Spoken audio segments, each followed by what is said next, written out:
तो भदौरिया जी भगवान के खिलाफ जो लड़े वो क्या कहलाता है? शैतान कहलाता है ना।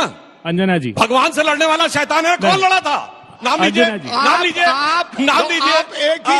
अब इतना सेलेक्टिव भगवान को मानते हैं मगर उनको हराने वाले को शैतान नहीं मानते। प्रधानमंत्री जी सारे वोट रख लीजिए। मेरे सिर्फ छोटी सी प्रार्थना है, एक तो अंबेडकर अंबेडकर अंबेडकर अंबेडकर धरती को स्वर्ग बनाने का नाम है। ये आप जितनी बार लोगे धरती स्वर्ग बन जाएगी समाज के अंतिम पंक्ति के लोगों के लिए। मैं आपसे प्रधानमंत्री आग्रह करता हूं, सारे अंजना जी ने कहा दलित समाज के, पिछड़े समाज के, आदिवासियों के वोट ले लीजिए, उनकी जातिगत जनगणना करा दीजिए। प्रधानमंत्री जी ये कह दीजिए सदन में कि जो आरक्षण पर वार कर रहा हूं, आपने पार्लियामेंट में ये कहा है जवाब देते हुए कि 4,80,000 सेंट्रल पब्लिक सेक्टर की जो एंटरप्राइजेस है जिसके डिसइन्वेस्टमेंट के बाद उनका आरक्षण समाप्त हो जाएगा। प्रधानमंत्री जी इस पर वार करना बंद कर दीजिए। सारे दलित और पिछड़े समाज के वोट ले लीजिए। आप जो किसानों के खिलाफ एक के बाद एक क्रूर काले कानून लाए थे, 90% उसमें दलित और पिछड़े समाज के लोग हैं। प्रधानमंत्री जी ये संकल्प आपका सदन ले और सारे वोट रख लीजिए। आपने सदन में कहा कि पंडित नेहरू 1951 में पहला संविधान संशोधन लाए थे। क्या था संविधान संशोधन? चंपकम दुरईराजन नाम का प्रसिद्ध फैसला था जिसमें यह कह दिया था, कोर्ट में चले गए लोग, बाबा साहब का आरक्षण जब लागू किया तो यह कहा कि जाति के आधार पर विभेद नहीं कर सकते, फंडामेंटल राइट के खिलाफ है आर्टिकल 15।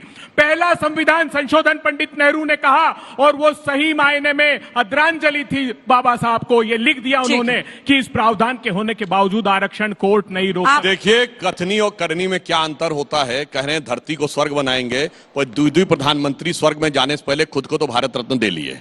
जवाहरलाल नेहरू जी अपनी सरकार से अपने को, इंदिरा गांधी जी अपनी सरकार से अपने को, और इंदिरा गांधी जी ने अंबेडकर जी को हराने वाले को भी पद्म भूषण दे दिया। मगर बाबा साहब को स्वर्ग में जाने के 34 साल तक इंतजार करना पड़ा। जब बीजेपी सपोर्ट की सरकार आई वीपी सिंह की, तब जाके भारत रत्न मिला। अब मैं बताना चाहता हूं सर, हम कोई वोट बैंक के लिए नहीं करते। मैं आपसे पूछना चाहता हूं, भारत रत्न बाबा साहब को मिले, ये बीजेपी ने डिमांड कर दी थी। टर्न पे बोलिए। अरे यार जिन्होंने रोला के लिए बात नहीं करा, थोड़ी तो बैलेंसिंग की बात करिए। मैं सिर्फ एक छोटा सवाल पूछ रहा हूं कि आरएसएस ने, बीजेपी ने, जनसंघ ने कब बाबा साहब अंबेडकर को भारत रत्न मिले ये डिमांड की थी?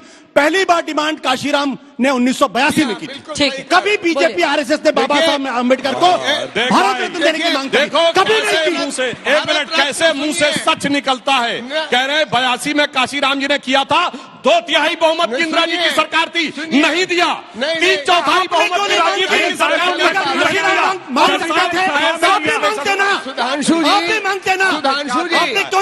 कैसे अपने आशुतोष जी, एक दो सवाल तो कांग्रेस से भी पूछ लीजिए, थोड़ा सा अच्छा रहेगा। अंजना जी न्यूट्रल एनालिसिस लगेगा। ये क्या बात हुई? एक सेंटेंस के बाद डिस्टर्ब शुरू कर दिया। पूरा कर लेंगे। दोनों ने पूरी बात नहीं दिया। भारत रत्न मान्यवर काशीराम ने जब ये मांग उठाई तो उस समय विश्वनाथ प्रताप सिंह प्रधानमंत्री थे और उन्होंने विश्वनाथ प्रताप सिंह ने इस मांग को स्वीकार किया।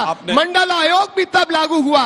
ये सारे के सारे प्रोग्रेसिव स्टेप्स केवल मान्यवर काशीराम जी के वजह से बसपा की पहल पर इस समय लिए गए। अच्छा, बसपा मतलब काशीराम जी के बसपा की पहल पर वीपी सिंह ने डिसीजन लिया। बसपा कितने सांसद थे उस समय? जी उस समय मायावती जी सांसद थी, बिजनौर एक सांसद थी। गजब, कोई बात देने लगते हैं।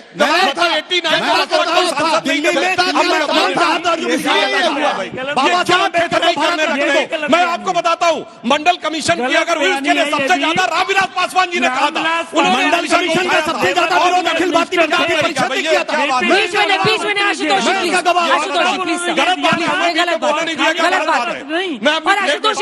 मैं पूरी बात कर लूं अपनी, उसके बाद आप सब लोग सब बता दो। अब मैं बताता हूं, हमारे लिए दलित कोई वोट बैंक नहीं है। मैं पूछना चाहता हूं, फॉरगेट अबाउट पॉलिटिक्स, ये बताइए दलित बस्तियों में काम करने वाला सबसे बड़ा स्वयंसेवी संगठन कौन है? सेवा भारती, जो आरएसएस का है। मैं बताना चाहता हूं 9 नवंबर 1989 को जब श्री राम जन्मभूमि का शिलान्यास हुआ और जब पूरे शास्त्रीय पद्धति से 4 वहां शिलान्यास की ईंटें रखी गई, तो वहां सबसे पहली ईंट कामेश्वर चौपाल से रखवाई गई जो दलित समाज के थे। यह हमारे लिए राजनीति का मुद्दा नहीं था। और बताना चाहता हूं, इन्होंने बहन मायावती का नाम लिया। जब मायावती जी पे कातिलाना हमला हुआ और उन्होंने शब्द प्रयोग किया है कि मुलायम सिंह के गुंडे मेरी जान लेना चाहते थे, कांग्रेस केंद्र में बैठी सरकार बैठ के उनके साथ खड़ी हुई थी। तब जान पे खेलकर हमारे नेता द्विवेदी जी गए और मायावती जी पहली बार मुख्यमंत्री बनी बीजेपी के सपोर्ट पे। और हम बताना चाहते हैं, बाबा साहब ने कहा था प्रियम्बल ऑफ द कॉन्स्टिट्यूशन, यह संविधान की आत्मा है, इसे बदला नहीं जा सकता। पर जब पूरा संविधान को रौंद कर, सारे विपक्ष को जेल में डालकर, सारे नागरिकों के मानवाधिकार समाप्त करके संविधान की आत्मा बदली गई। और मैं फिर कहना चाहता हूं, बाबा साहब अंबेडकर ने सेकुलर शब्द को रिजेक्ट किया था। ये 15 नवंबर 1948 का आप जाकर चेक कर लीजिए। सेकुलर शब्द के ऊपर डिबेट, मगर इन्होंने व्हाट्सएप नहीं, कोट करके बोल रहा हूं। सुनिए, क्या व्हाट्सएप की डेट कोट की? और सुनो, प्रस्ताव किसने रखा था? बोलो, व्हाट्सएप की बात कर रहे हैं, प्रस्ताव किसने रखा था? नेहरू ने क्या बोला था? पता है? अनुरूप है ये ऐसे झूठ में आगे व्हाट्सएप प्रस्ताव रखा था मिस्टर केटी शाह ने, उसके ऊपर डिस्कशन किया लोकनाथ मिश्रा, एचएन मुखर्जी और जवाहरलाल नेहरू का ये रिकॉर्डेड बयान है कॉन्स्टिट्यूएंट असेंबली में। Secular is not a good word, मगर अब अच्छे शब्द के अभाव में हम बात रहे हैं। और सुनिए, बाबा साहब अम्बेडकर का रिकॉर्डेड बयान है, I can not accept the amendment supported by Mister KT Shah. आए बाएं साए बोलने लगते हैं व्हाट्सएप यूनिवर्सिटी।